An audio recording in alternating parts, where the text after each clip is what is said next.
Hello friends, ഞാനിന്നിവിടെ നമുക്ക് വളരെ ഈസി ആയിട്ട് ഉണ്ടാക്കിയെടുക്കാൻ പറ്റുന്ന ഒരു ചില്ലി പൊട്ടാറ്റോ റോസ്റ്റാണ് ഉണ്ടാക്കുന്നത്. അപ്പോൾ നമുക്കതെങ്ങനെ ഉണ്ടാക്കുന്നതെന്ന് നോക്കാം.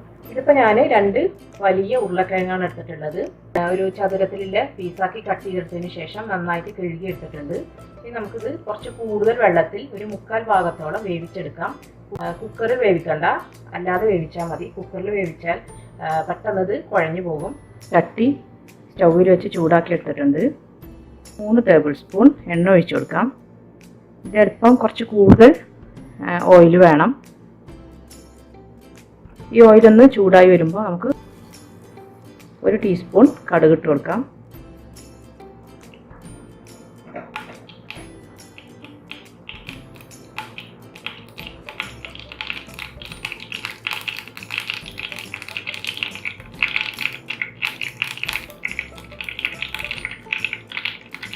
കടുകൊന്ന് പൊട്ടി വരുമ്പോൾ നമുക്ക് കുറച്ച് കറിവേപ്പില ഇട്ട് കൊടുക്കാം.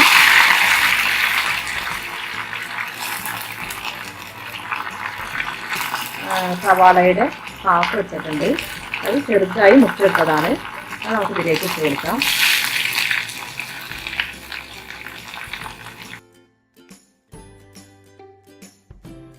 ഞാൻ എടുത്തിട്ടുള്ളത് വലിയ ഒരു 10 വെളുത്തുള്ളിയാണ്. ഞാൻ തൊലിയോട് കൂടെ തന്നെ ചതച്ചെടുത്തതാണ്. ഇത് നമുക്ക് ഇതിലേക്ക് ഇട്ട് കൊടുക്കാം.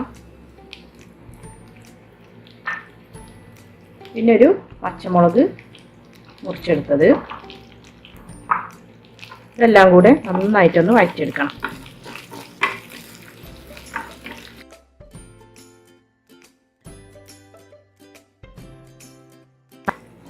എൻ്റെ കറിവേപ്പില ഫ്രഷ് ആയിട്ടുള്ള കറിവേപ്പില അല്ല, അതുകൊണ്ടാണ് ഈ കളറിൽ കാണുന്നത്.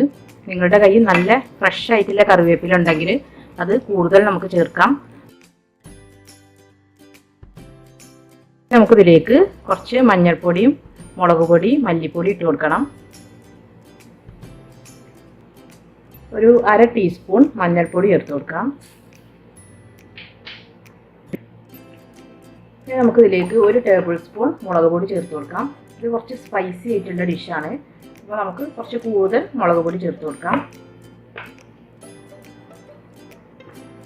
പിന്നെ വേണ്ടത് 1/2 ടേബിൾ സ്പൂൺ മല്ലിപ്പൊടി, പാകത്തിന് ഉപ്പും ചേർത്ത് കൊടുത്ത് ഈ മസാലയുടെ പച്ചച്ചുവയൊന്ന് മാറുന്നത് വരെ നന്നായിട്ടൊന്ന് വഴറ്റി കൊടുക്കാം.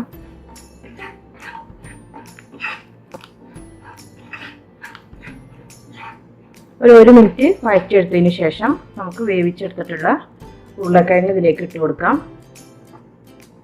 ഇതുപോലെ കുക്കായ മതി. നമുക്ക് ഇതിലേക്ക് ഇട്ട് കൊടുക്കാം. ഞാൻ ഉപ്പിട്ട് വേവിച്ചെടുത്ത ഉരുളക്കിഴങ്ങാണിത്. ഇനി നന്നായിട്ട് ഇതൊന്ന് മിക്സ് ചെയ്തെടുക്കാം.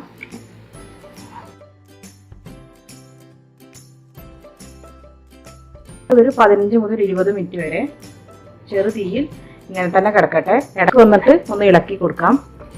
ഇത് നന്നായിട്ടൊന്ന് റോസ്റ്റായി വരണം.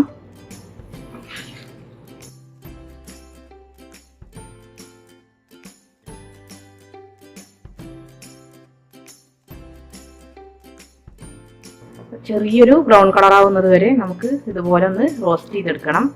ഏകദേശം ഈ ഒരു ബ്രൗൺ കളർ ആവുന്നത് വരെ. ഇപ്പോൾ ഏകദേശം അങ്ങനെ ആയിട്ടുണ്ട്. ഇനി നമുക്ക് സ്റ്റൗ ഓഫ് ചെയ്തതിന് ശേഷം കുറച്ച് മല്ലിയില ചേർത്ത് കൊടുക്കാം. ഞാൻ 1/4 കപ്പ് മല്ലിയില എടുത്തിട്ടുണ്ട്.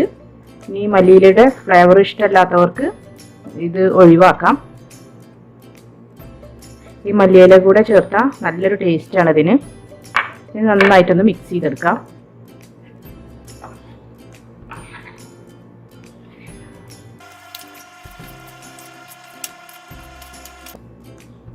നമ്മുടെ ചില്ലി പൊട്ടാറ്റോ റോസ്റ്റ് ഇവിടെ റെഡിയായി.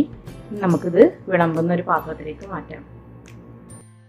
ഇപ്പോൾ നമ്മുടെ ചില്ലി പൊട്ടാറ്റോ റോസ്റ്റ് ഇവിടെ റെഡി ആയിട്ടുണ്ട്. ഇത് നല്ല ചൂടോട് കൂടെ തന്നെ നല്ല ചോറിൻ്റെ കൂടെ കഴിക്കാൻ നല്ല ടേസ്റ്റാണ്. അപ്പോൾ എല്ലാവരും ഇതൊന്ന് ട്രൈ ചെയ്ത് നോക്കണം. എൻ്റെ വീഡിയോസ് ഇഷ്ടമായാൽ നിങ്ങൾ ഷെയർ ചെയ്യാനും ലൈക്ക് ചെയ്യാനും സബ്സ്ക്രൈബ് ചെയ്യാനും മറക്കരുത്. ഇനി അടുത്ത നല്ല റെസിപ്പിയുമായി വരുന്നത് വരെ താങ്ക് യു.